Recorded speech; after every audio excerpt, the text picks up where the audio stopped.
लखीसराय शहर के कवैया ओपी के अंतर्गत पंजाबी मोहल्ला है। वहीं पर आशीष चौधरी और दुर्गा झा दोनों पति पत्नी के तौर पर रह रहे थे। इन दोनों के बीच में काफ़ी अंतरंग संबंध पहले ही से रहे हैं और ये दोनों साथ रह रहे थे।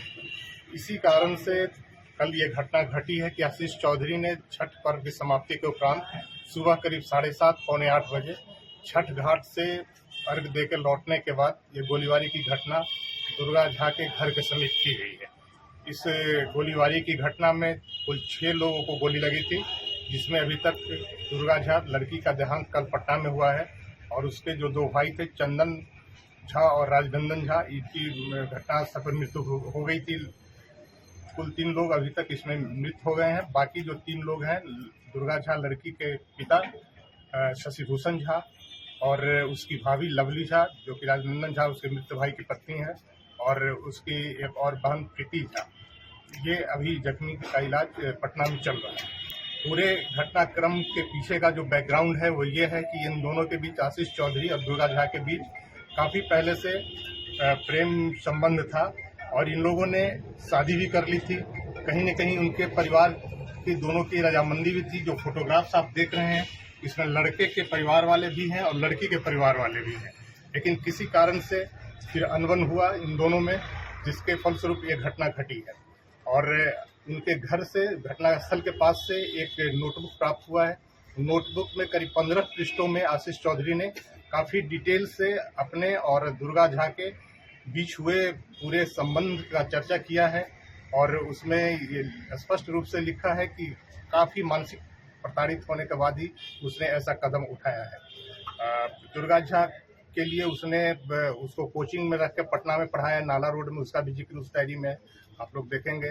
और हॉस्टल में, गर्ल्स हॉस्टल में रह के कोचिंग करवाया बैंकिंग के लिए। अपना हिस्से की ज़मीन उसने बेच दी अपने भाई के नाम से। उस पैसे से उस दुर्गा झा को पटना में रख के पढ़ाया और सारा पैसा खत्म कर दिया। और इसके बाद वो लड़की को कैसे दुराव उससे हुआ, इसकी जिक्र भी उस डायरी में है। और उसके परिवार वाले ने फिर बाद में उसको तनिष्क का एक शोरूम है हथुआ मार्केट में पटना में, वहाँ सेल्समैन के रूप में उस लड़की को रखा। और इस डायरी में जो अंकित है कि लड़की वहाँ जब काम कर रही थी दुर्गा झा, तो वहाँ फिर किसी और लड़के से उसका अंतरंग संबंध हो गया है। और इसकी जानकारी जब आशीष चौधरी को हो गई है तो इसके बाद इसने इतना बड़ा कदम उठाया है। और इसमें जो उसने अपना 15 पृष्ठों में जो बयान दर्ज किया है अपना, उसमें इसने उल्लेख किया है कि काफ़ी सोच विचार करने के बाद, काफ़ी मानसिक रूप से प्रताड़ित होने के बाद ये घटना उसने किया है।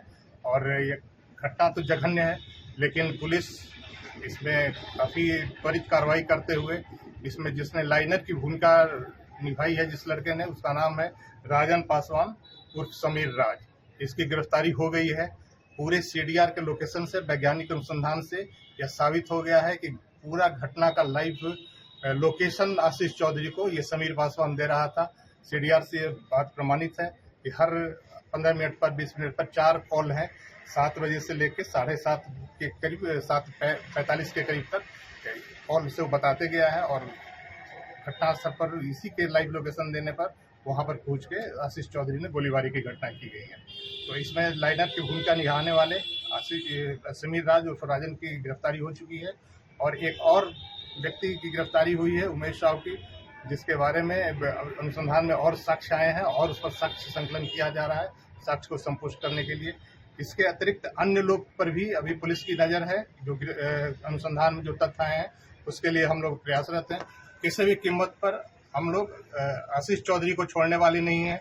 ये घटना उसने किया है, मानसिक रूप से भले ही प्रताड़ित हुआ हो, लेकिन घटना जघन्य है और अपराध के दृष्टिकोण से ऐसी घटना को पुलिस कभी बर्दाश्त नहीं करेगी। और इस पर हम लोग काफ़ी कार्रवाई कर रहे हैं। रात में भी रेड हुआ है। आज भी आशीष चौधरी के जो संभावित ठिकाने हैं पुलिस की नज़र में, उस पर पुलिस की टीम जा चुकी है और दूसरी कुछ टीम भी रवाना हो रही है उसकी गिरफ्तारी के लिए। और उम्मीद है कि जल्दी ही हम लोग आशीष चौधरी को भी पकड़ने में कामयाब हो पाएंगे और आशीष चौधरी को निश्चित रूप से पुलिस पकड़कर कार्रवाई करेगी। सर, ये डायरी लिखने से ये नहीं अंदाजा लगता है कि ये सरफिरा आशिक के साथ साथ सातिर भी है? आप कह सकते हैं, सातिर भी है। और इसके कुछ क्रिमिनल हिस्ट्री भी मिले हैं, जो पहले किसी मामले में ये जेल गया है, तो उस पर भी हम लोग देख रहे हैं उसको बढ़िया से कि किस तरीके उसका रिकॉर्ड भी निकालना पड़ेगा। चूंकि 2007-8 का मामला बताया जा रहा है, तो उसके रिकॉर्ड को हम लोग देखेंगे कि उसमें किस कारण से उसको जेल जाना पड़ा था। जैसा कि लोग बता रहे हैं, कोई मर्डर की घटना घटी थी लखीसराय में, उसमें ये जेल गया था और उमेश साहब और ये आशीष चौधरी, तो उसको हम लोग अपना रिकॉर्ड से खंगाल रहे हैं, कोर्ट से भी उसको वेरीफाई कर रहे हैं। और यहाँ के लखीसराय के पब्लिक से हम यही अपील करना चाहेंगे कि किसी बहकावे में ना आए। सोशल मीडिया पर कई तरीके के पोस्ट कास्ट को लेकर किया जा रहा है, यह कास्ट से संबंधित घटना नहीं है।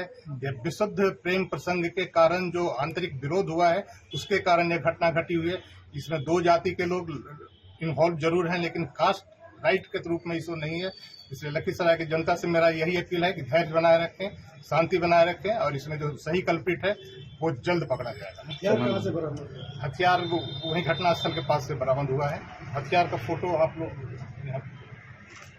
उसमें एक देसी पिस्तौल है, ये है हथियार, आप देख लीजिए यहाँ पे, ये हथियार है। इसमें जो 10 खोखा फायर किया हुआ प्राप्त हुआ है और 4 जिंदा कारतूस बरामद हुआ है। ये हथियार है। सर, हथियार कौन उपलब्ध कराया, ये कुछ पता चला?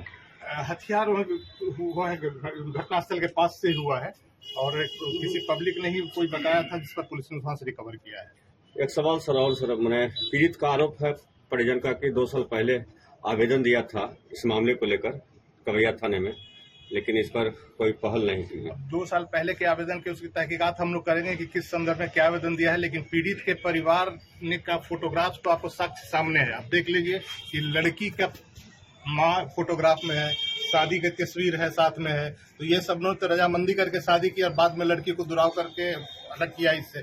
तो सारा घटनाक्रम में तो लड़की के परिवार वाले की क्या भूमिका है, ये भी स्पष्ट है।